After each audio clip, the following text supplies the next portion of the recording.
नमस्कार मित्रांनो, पंचवटी फार्ममध्ये डाळिंबाच्या बागेमध्ये तुमचं खूप खूप स्वागत आहे.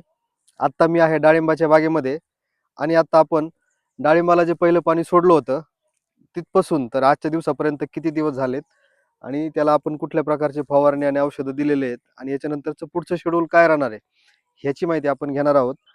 आपण माहिती घेणार आहोत हा माझा मोठा भाऊ आहे प्रवीण चौधरी, मी किशोर चौधरी. आणि माहिती हा सांगणार आहे याचं कारण असं आहे की मित्रांनो, माझ्यासोबतच याचं कृषी सेवा केंद्राचं दुकान आहे.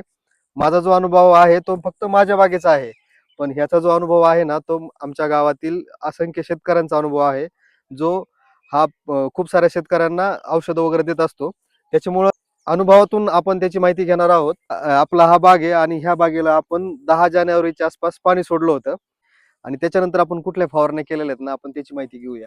हे 1 एकर क्षेत्र आहे. या एकर क्षेत्रावर आपण ह्युमिक ऍसिड 98% मधलं 1 किलो आणि 0,60,20 5 किलो हा पहिल्या पाण्याबरोबर डोस दिलेला आहे.